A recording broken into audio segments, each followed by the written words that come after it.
Today's guest on the What Fuels You podcast is Lo Friesen. Lo is the founder and CEO of Heylo, a Seattle-based licensed cannabis processor.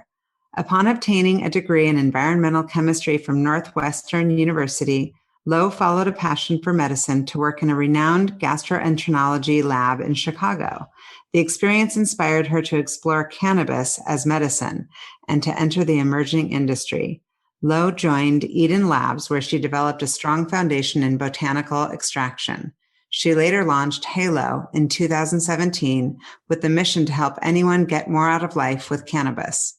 Heylo's vape and topical products serve the Washington recreational market with clean cannabis extracts with unique chemistry and incredible cannabis terpene profiles. Lo and the Heylo team are committed to education and facilitate community engagement by hosting educational events, concert series, public tours, American Chemical Society meetings, CanStem events, and Heylo session events.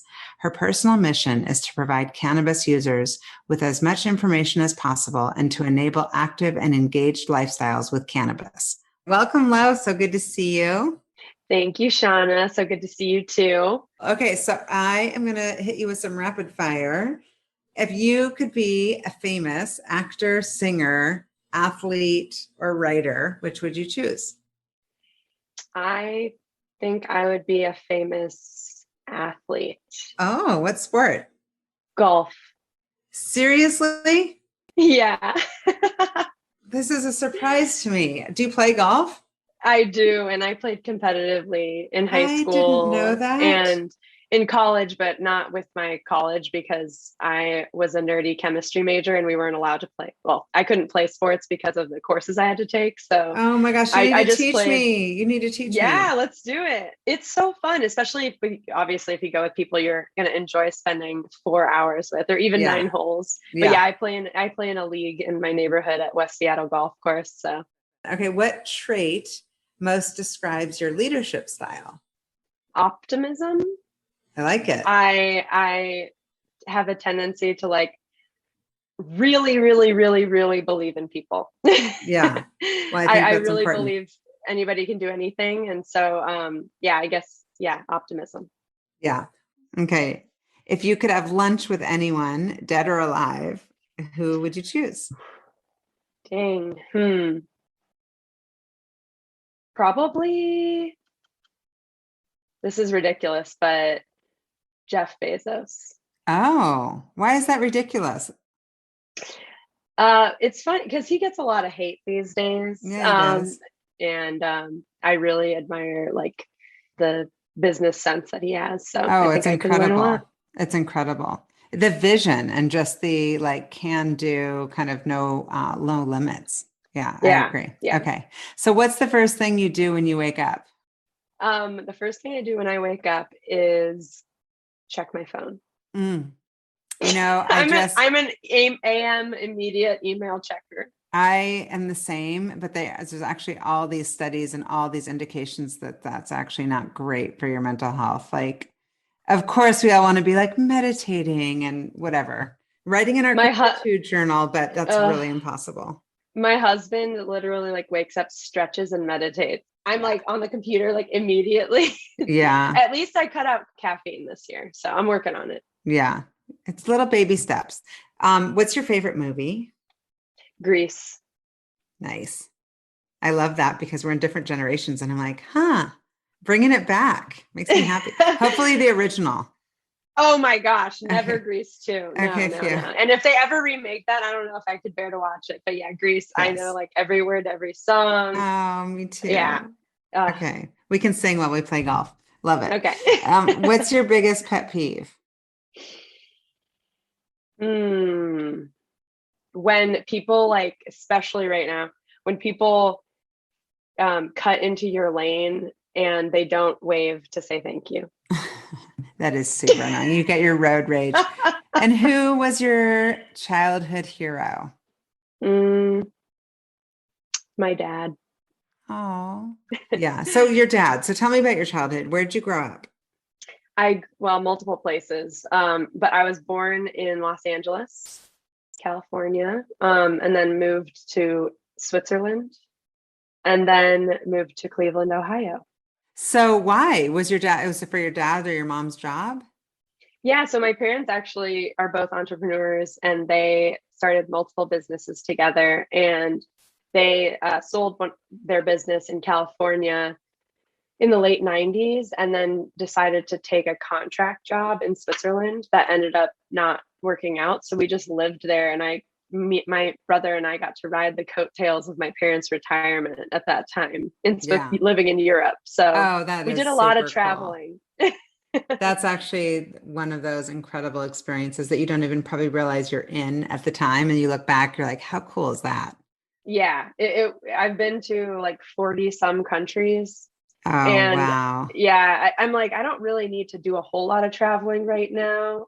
Well, you're in the I thick love of your to travel. entrepreneurial journey. So Exactly. what was your idea back then of success? Like when you thought about success for you or for others or your future, kind of what did you think about? When I was growing up? Mm-hmm. Well, I will say that success looked like doing what you love, because I'm fortunate to be, raised by parents who loved what they did for work and loved incorporating it into their lives. And I learned a ton from that. And then also putting all of yourself into it and doing it well. So showing up and doing it well. And so I actually wanted to be a doctor when I was little. Interesting. Yeah. So well, I'm guessing you're probably really good at the sciences and math stuff because you went on to Northwestern, studied chemistry of all things. Yeah. I'm like the opposite. I just never got it. I never understood chemistry. Yeah, So. Most people don't, and they struggle, and it's hard to learn it when you can't see how it applies to like the day to day. And I definitely didn't have very good teachers in chemistry until college. Yeah. But what drew you to it though? You went to Northwestern. So why did you choose Northwestern? I love Chicago, and Northwestern has one of the best chemistry programs in the country. So one of the best also I found equals one of the hardest. So, and it is a trend in my life to not take the easy road. So it definitely was a tough 4 years, but I love chemistry because it gets into the nitty gritty of why, like why the earth is the way it is, or why these two chemical reactions can create this product. And so it has a lot of answers for me. And I just always found it fascinating. And yes, I love the sciences. So you pursued it thinking maybe that you would ultimately go on to pursue medicine? Correct. Yeah. And wow. I actually worked. So I interned multiple summers at hospitals. And then when I graduated from college, I moved on to work for a hospital in Chicago where I was doing diagnostic testing and clinical research on patients with esophageal disorders. And so I got like hands-on patient care experience and clinical research experience. And like, yeah, it was absolutely incredible. And I loved every moment of it. And it really, really encouraged me to continue to pursue going to medical school. So throughout that time, I was applying and like figuring out, taking the MCAT, all that good stuff, and knew absolutely that medicine was what I wanted to do. But yeah, I was going to say there's got to be a but, because here we are talking about your cannabis company. Yeah, I did not get into medical school.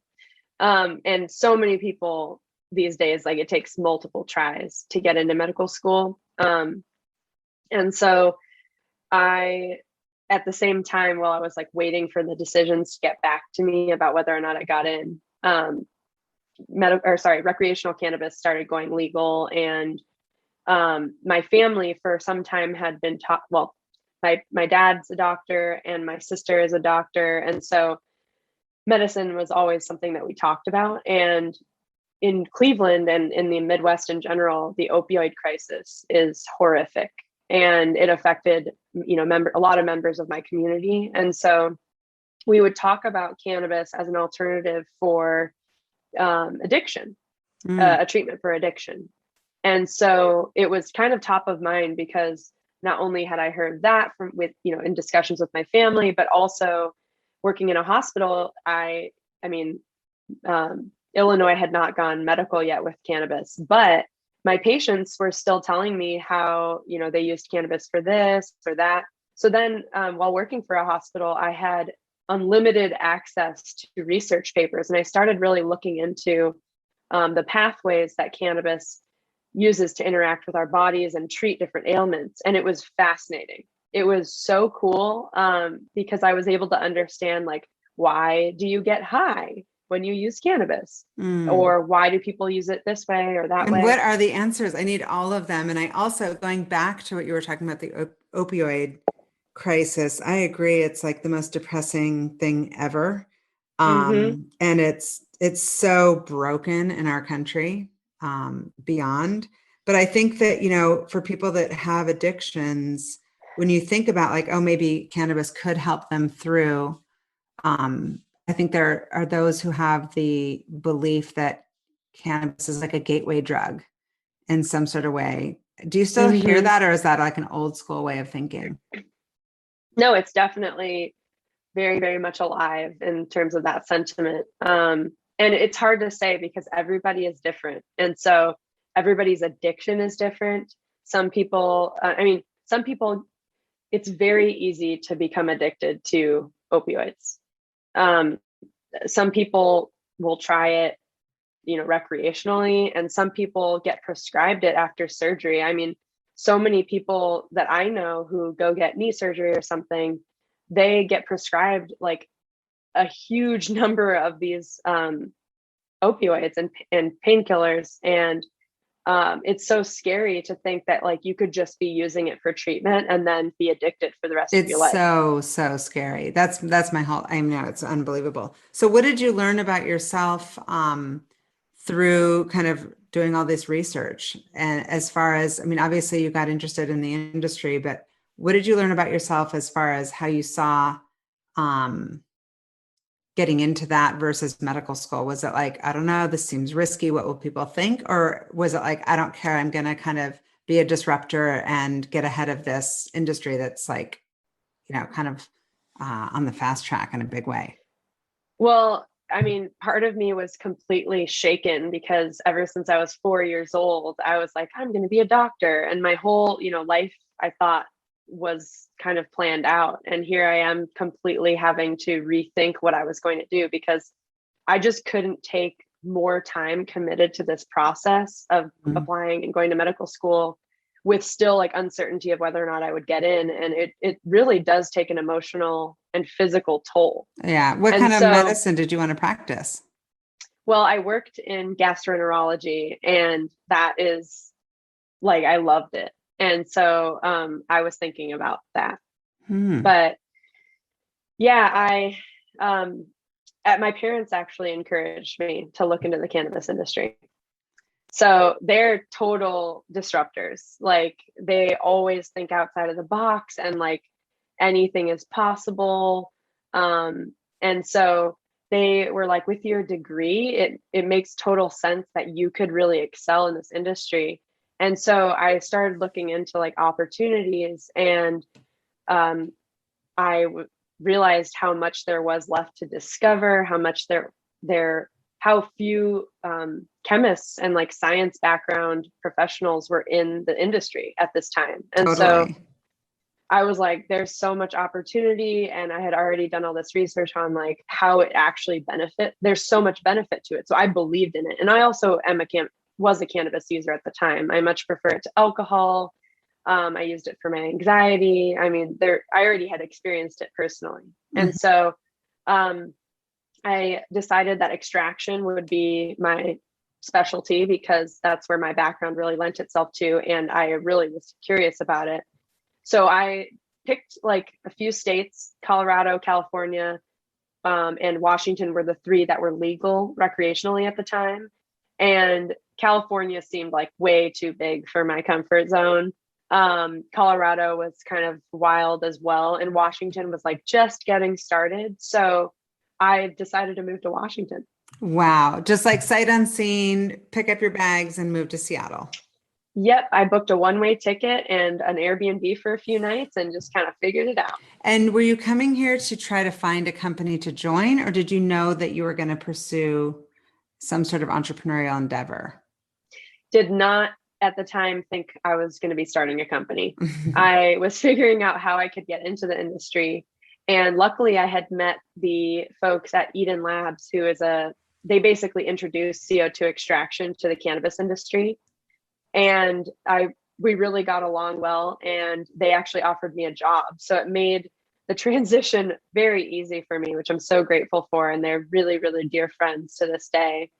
But that was my entrance into the industry. I was able to learn about extraction from these manufacturers that know so many different extraction methods, and then also be a legal consumer for the first time. I was coming from Chicago, where I still had to like text my dealer. and then all of a sudden, you come to Washington and there's stores everywhere, just like a liquor store. Right. So what does extraction really cool. mean for people? I mean, I don't even know exactly. I'm trying to picture you like a day in the life. I know that you're not doing that. You're like running the actual company, but the people who are doing the extraction, what do they do? So extraction is when you use a solvent to pull or take out certain components that you're looking for. So when you make coffee, for example, like when you're brewing coffee, you're doing an extraction. The water is the solvent, and the caffeine and coffee extract is what you're getting out of it. And so we're doing something similar, but our solvent instead of water is supercritical carbon dioxide. So we know carbon dioxide as a gas, we breathe it every day, or as a solid, which is dry ice.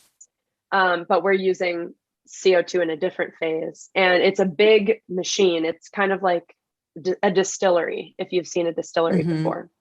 And so what we're doing is we're introducing the CO2 to the plant material. So Heylo is very special in that we use really high quality material. So the same stuff that you would use to smoke. So when you go buy flour from the store, we use that to extract. And so we grind it up just like you grind it before you smoke it. And then we put it into our extraction machine. And then we fill it with CO2. And then we start the extraction. So, and what comes out on the other, you mean like oils? Oil extractions. And so what's mixed in with the flour? The flour is in a vessel. Think of like a French press. Right. But so what's in it? What turns it into oil? Like, how do you? So the flour, the THC is on the flour in an oil form. But you just don't really know that but if you feel a bud, it's sticky, and that's what the resin is. Interesting. Kind of like how trees have sap. Sap, yeah, totally. And so how did you come up with the name Heylo? Well, we actually were another name before we were Heylo. And then within like 2 months of being open, we got a cease and desist and had to go through a whole trademark issue. But it was a blessing in disguise. Oh, it's for the sure. Coolest name ever. I love it. So my nickname is Lo. My real name is Laurel. And my younger brother couldn't say my name when he was little, so he called me Lolo. And when we were coming up with new names, he said, why don't we use your nickname Lo somehow?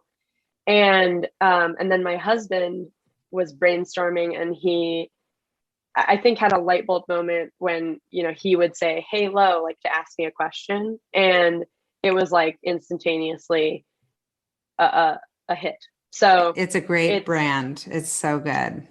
Yeah. And if you're in the lab, you'll hear that all the time. Like, "Hey, Lo, can I ask you a question?"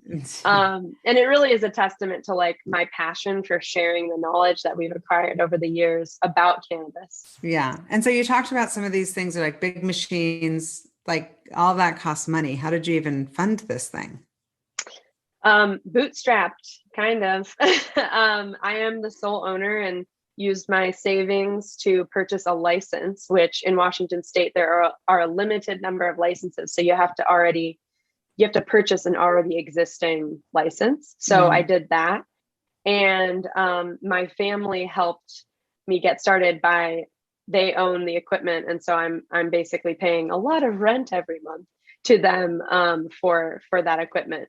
But the idea was, limiting my risk going into it. But also we realized that cannabis would be legal everywhere one day. And so I would do it here and then hopefully expand. And we are living the dream right now because we will be opening up shop next year in Ohio, where I'm from and where my family is, to do exactly what we're doing here. So that was kind of like the long-term plan. Whatever happens here, we will always have another place we could go. Yeah. So if people are listening and they're interested in cannabis, you are providing, or you're an extractor who's distributing it via oils, correct? Correct. Yep. We make concentrate. So you're not a grower. We do not grow our own product here. No. So then how do you find growers that you believe in and that you want to partner with? Great question. There are a lot of growers in the state of Washington. We can only source from Washington because you can't cross state lines with cannabis still because it's federally illegal. But we really look at our network, and then also stores will go into and talk to them about like their favorite growers. But first and foremost, it starts with, do they align with our values? So Heylo's mission is to help anyone get more out of life with cannabis. So we want to source products that will help them do that. So first, do they align with our values around sustainability? Are they growing sustainably? Are they good people to work with? And do they have high quality product for us to use?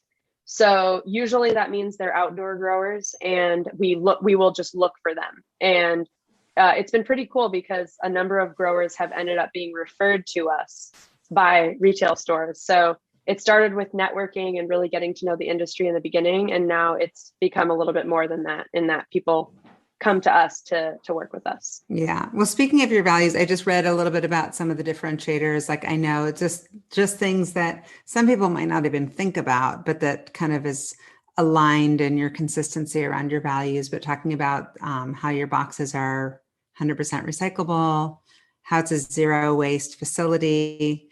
It says here, save water and waxes. What does that mean? So there are byproducts that come from the process. So we make vape cartridges and topical products, and those are our main products, and they're as close to the plant as you can get. So our focus is not just on THC, but also on the well-rounded experience that all the chemistry of the plant can provide you. So that's what we're known for. And in that process, we have byproducts like the water and the waxes. And the waxes come from the plant. If you touch any leaf of any plant, you can feel kind of a waxy layer. Well, cannabis has that layer as well. And so when we extract, those waxes come out with the oils that we're extracting. So we have to remove those in order for the oil to work in your vape cartridge.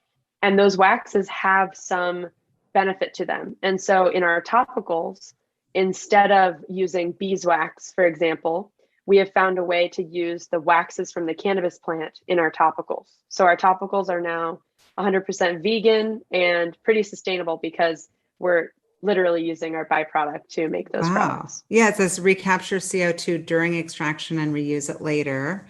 Only source sustainably grown cannabis, which I'm just trying to analyze all this. Okay, so sustainably grown cannabis, what exactly does that mean? So cannabis is actually one of the most wasteful industries right now. There are so many regulations around how we can grow it, how we can package it.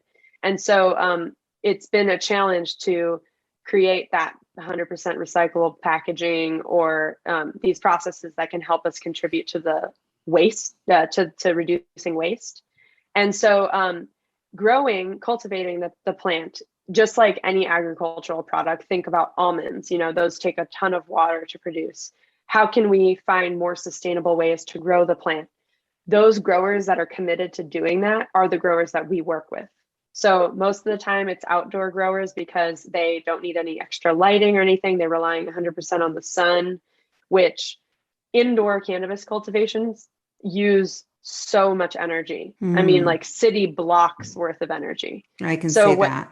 when industries go legal, like electrical companies really have a hard time with coming up where this energy supply is coming from. So we're trying to do our part by working with those sustainable growers. Got it. And so I know that in the intro and just in talking to you that your big focus is on education.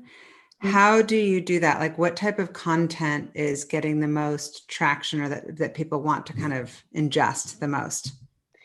Well, Heylo is committed to like the future of the cannabis industry. So plenty of people have been and are buying cannabis right now. But if we're trying to get the rest of the world to see how cannabis can benefit them and take down decades of stigma, we have to educate. And so what we're doing is providing people with as much information as we can to learn about your body and how cannabis can impact it, whether or not it has to do with buying a Heylo product. So our website, our blog has a ton of educational articles about your endocannabinoid system, how that interacts with the cannabis chemistry, all that good stuff. And then I would say our number one resource is our higher ed YouTube series. So we have a whole YouTube channel that gives you a tour of our lab, how extraction works, Cannabis 101, you know, what is the difference between THC and CBD, all sorts of good stuff. So we're committed to educating. What's it called on the YouTube channel? What's the channel called? You can look up Heylo Cannabis, Heylo. And then if you look up higher ed, that's also a tag. Got it. And so do you think that there's going to be, I guess, are you just going to stick in the cannabis world? Or do you think, I mean, you're hearing a lot right now about other therapeutic, opportunities for other drugs like mushrooms and microdosing. And I feel like that's like everywhere right now that people are talking about it. Yeah, cannabis has definitely opened my eyes to plant medicine as a whole. And so I will say that our mission is to help anyone get more out of life. Right now, we just do that with our cannabis products and our education, but we certainly are leaving room for us to explore these other plant benefits. I use mushrooms like chaga and lion's mane and psilocybes for my daily life, and certainly believe there's a huge potential for them. And what are some of the therapeutic benefits, found through cannabis, and how does that kind of counteract kind of some of the misconceptions? Another great question. Well, thank you. Yeah, cannabis for a long time has been known to make you lazy or give you anxiety. And the reality is that it's all about moderation and dosing. And so now that we have the technology and the understanding about cannabis to know like how much are we ingesting or vaping, we can really dial in our experience. So number one benefit is reducing anxiety. Another benefit is helping with sleep, get better sleep. Inflammation, it helps reduce inflammation, whether topically or if you ingest it.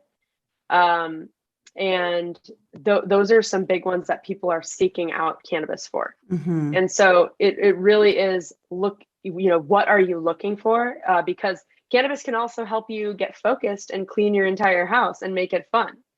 And so there's all these different experiences that cannabis can provide, but you really just need to understand what you're looking for and then find the resources to help you get there. And how do people know if somebody said to you, okay, so here's a few different activities. One is I want to go out and I want to feel great, but I don't want to be paranoid. What would you recommend to them? And if there's another activity that might mean, I want to go clean my house and make it fun. So everybody is different. So there is some trial and error, but if you are, whether or not you're a cannabis user already, I would say for going out, having fun, feeling relaxed, that a THC and CBD ratio product is really, really good for that.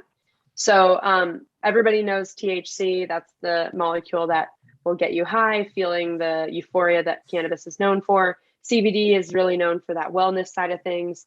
Individually, they do stuff to you, but they're much better together. And so they actually amplify the benefits of each other and reduce the negative side effects when they're in unison. So a 1-to-1 ratio, meaning let's say your cartridge is 60% cannabinoids, 30% is CBD, and 30% is THC. So an example of that is our Aliens on Moonshine, or we just came out with a Wookiees CBD product, and they just really make you feel good, which is the THC, and make you feel relaxed with the CBD. So how do you know, like, this might be such a like rookie question, but is there a THC and CBD component to all flower or like all oils, or you have to like seek that out? You have to seek it out, because for a long time, growers have been breeding CBD out of their products. Right. Because CBD is like everywhere, and that's the legal like CBD, you know, on the hemp muscle, stuff. the hemp stuff. Okay. Yeah. And then what about the difference between indica and sativa? So indica and sativa these days, originally indica and sativa were based on the genetics of the plant. So the way the plant grew. So sativa are really tall, skinny, have a lot of thinner leaves. Indica, short and bushy, and they also came from different parts of the world. They also, at the time, gave you different experiences. So indica was known for making you like sleepy, kind of, if you've heard of Inda couch, is something the way people remember it. Whereas sativa is super energizing, really getting you going. So we have these two classifications. But now these genetics have been bred multiple times, and they have kind of different evolution over time. And so the reality is they don't mean anything anymore. But what they do mean is that you're communicating something to the bud tender or to your friend saying, I'm looking for an indica. That tells me that you're looking for something relaxing, something for chilling out. Or if you say sativa, that means you're looking for energy. And so the way Heylo communicates is about daytime versus nighttime, and also asking you, how do you want to feel? Because there's different ways to feel energy, right? Like you can have a coffee and feel energy and ready to get going, or you can have like a 5-hour energy, which maybe makes you too energetic and kind of spirally. That's a similar, those are two different types of energy. Same thing with like when you're trying to feel relaxed. There's a difference between wanting to feel relaxed and wanting to go to sleep. Right. So, right. And so I asked you at the beginning, about kind of maybe going out, and you mentioned the Aliens on Moonshine, and what about cleaning the house and feeling good? And then the third one would be like relaxing, like not going to sleep, but just relaxing. So cleaning your whole house, I would recommend our new workout plan, which it is meant to get you going, like to want to work out and focus. So it gives you energy without like the anxiety feeling that THC energy can sometimes give you. And then to relax, we have, I would say, the Wookiees CBD, but if you can handle more THC, our 9-pound hammer is not a 9-pound hammer. Which means what? You go night-night? It's very relaxing, but then you'll have a really nice sleep. I wouldn't say the one that you were saying for cleaning was what? New workout plan. Literally, it's called New Workout Plan? Yes. Who comes up with these names? They're good. Are you that person, the creative chemist? You're like, I'm using all sides of my brain. Sometimes the name comes with the plant. So Dutch Treat, for example, or Sour Diesel, those are historic cannabis names. So we keep those. But when we do blends or something that we produce ourselves and make up in our lab, we want it to convey how it's going to make you feel. And so the New Workout Plan was a name that we made up because somebody said it gets you ready to work out. And we actually have a whole YouTube and access on our website for the workout series that we put with it. And then speaking of using our whole brain, we also have a Spotify playlist for every strain to really put you in the mood. So yeah, You've we got really such great branding. It's what's kind of one of the biggest obstacles to growth? I know that you're reaching milestones of, certain goals that you're putting in place, but if you're like, Z is like I'm like at my all-time, like we're crushing it. Where would you say you are? You're not at A. Where are you in the alphabet? I would say, I mean, after the past year to almost 2 years now, I feel like we're getting real close to the end of the alphabet. I mean, it feels like we're going into the end of the year really strongly, and finally feeling that like rapid growth again. And we have so much opportunity. And so, what do you measure it by? You're selling this into stores. Mm-hmm. And so is that how you measure it? Like, hey, our sales are way up. Yes. And so is there a direct correlation? Like, how can you measure sales against kind of all the effort and time and money that you're putting into all this education? Well, we have two ways to look at success. So one, clear, cut and dry revenue, right? So are we going to grow the way we wanted to this year? And yeah, we're definitely growing a lot this year, which is really exciting. So our revenue numbers are doing really well. We're getting into more stores, so you can find Heylo in more stores throughout Washington. And then we have another side of success, which is more like anecdotal. So our mission is to help anyone get more out of life, but our North Star is to be the most loved company.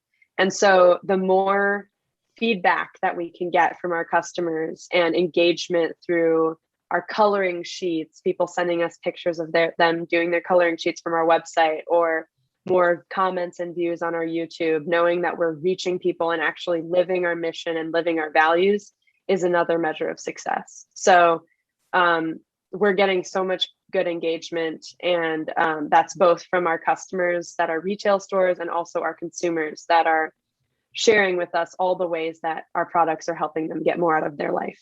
That's fantastic. And it's also, I'm sure, just helping the industry because I'm guessing that you've got a lot of competitors, right? And so education is key for everybody. It's like everybody kind of rises with it. But how do you differentiate yourself from those competitors? Well, I would say that we are doing things very differently. So I mentioned that I tend to take the harder road. We're definitely doing that with Heylo because we're not just chasing the trends. We're not just chasing, what everybody else is. And so our differentiators are the quality, both on what we put into the product, but also what we share with the customer. So transparency is really important, and we're going above and beyond what the state requires in terms of making sure our products are safe for consumers. And that's really important because everybody believes buying cannabis is just like going to the grocery store and you can trust whatever you're purchasing, but that's not the case. The state doesn't have to regulate these products as much as like the federal government would. And so we are taking extra steps to make sure that our products are safe for you. And then that's a huge differentiator. The next level is our community. So the Spotify playlist, the art, the collaborations that we do with our community, the charitable organizations that we support, all of that is to give back to the community. That's, letting us be here and do what we do. So we are actually walking the walk when it comes to everything that we commit to doing.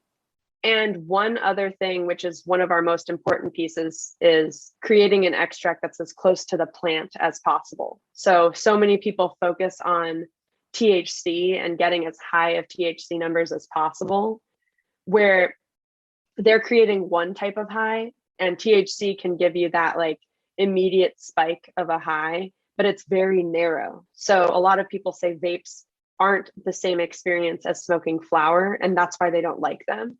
And so we challenge that stereotype, and we aim to give an experience that's as close to the flower as possible. And that's why our products have so many different cannabinoids and terpenes and other chemicals in it, or compounds that are found in the plant, because we focus our extraction on a holistic, like full spectrum experience as opposed to just THC. So that's our biggest differentiator. What are the long-term plans? I know you said you're getting closer to the end of the alphabet, but what are the long-term plans for the company? And how can I help you reach those goals, and anyone listening? I would say check out our website, check out our YouTube series to really educate yourself and learn why Heylo is different and why vaping cannabis that has Heylo in it makes your experience so much better than every other vape cartridge on the market. Mm-hmm. And then really giving cannabis a shot, because it is a bit of trial and error. And I encourage everybody to find a way to incorporate cannabis, because especially after, the pandemic, we really have had to shift our routines, and a lot of people are struggling with mental health right now. And I think cannabis has a real place in that field. So, definitely. Yeah. So the word vape, obviously as a mother of teenagers, has a really negative kind of quick response. And even for friends and people that I know that do, smoke, they seem like during the pandemic, they actually started to make adjustments towards more eating it and ingesting it through edibles. Did that have any sort of negative impact on your business? Well, in 2019, the vape crisis happened. Yeah. I mean, that was like everywhere. Yeah. It was when, people started getting sick from vaping, and mostly from illicit cannabis vapes, as well as mail order nicotine products. And we've kind of narrowed into what those facilitators were towards the illnesses. And it comes down to what's in the product. So whenever you're introducing a foreign thing into your lungs, it adds risk. And so the best thing you can do for yourself is reduce the risk. And so we promote 100% cannabis only in your vapes, whereas a lot of vapes use other stuff to flavor or dilute the vapes. And that's where people are getting sick. And so we were really vocal at the time to tell people, how can you find a safe vape? Because smoking still not safe, not as safe as a safe vape can be. And so vaping also gives you like a very immediate effect. So you don't have to wait, just like edibles make you wait for your experience. And so we still believe in the power of vaping, but the long answer to your question is that it did affect us, because people shifted their buying patterns, whether they were able to smoke more flower because they didn't have to worry about going to work, or they had to take more edibles because they're around their kids more. And so we do supply our oil to a number of edibles companies. And so that side of the business has been doing really well. Oh, interesting. So yeah, you can sell, like wholesale it almost. Exactly. Yeah. Oh, that's great. That's awesome. Yeah. So we were able to pivot a little bit, but at the end of the day, people being out and about more now, the vape industry is growing again. And so we're really happy to see that. Yeah. Well, I'm sending you all sorts of good juju for continued success. What do you personally do to kind of, set yourself up for success and continue to stay energized and engaged and being a female entrepreneur? I would say I make sure to take time to recharge. So, keeping up with my friends, and I love to play volleyball in the summer and playing golf, but also reading both entrepreneurial books as well as nonfiction. And that's been a really good help for me to kind of learn something while also not having it directly apply to my business. So always learning, but definitely switching things up and being active is really important to me. And your husband, Daniel, right, is involved in the business? Yes. So anytime you're talking about the brand, that's all thanks to him. He's a really great storyteller. And so he has been able to translate, my science jargon and messaging, and make it package it in a way that people can understand it better and apply it to their daily lives. He's also super creative and has helped lead many of our community events and make them super engaging and fun, and does all our Instagram stuff. So we are definitely a really strong team, kind of being one brain, two sides of it though. So really grateful for him. That's incredible. Well, I'm excited to continue to watch. So my final question for you is, what fuels you? I'd say helping people and engaging with people. And so I love doing our events and doing the educational sessions that we do out and about, because it's those interactions where people have the aha moment about cannabis or have a story to tell you about how they've been able to sleep better because of your products. That fuels me.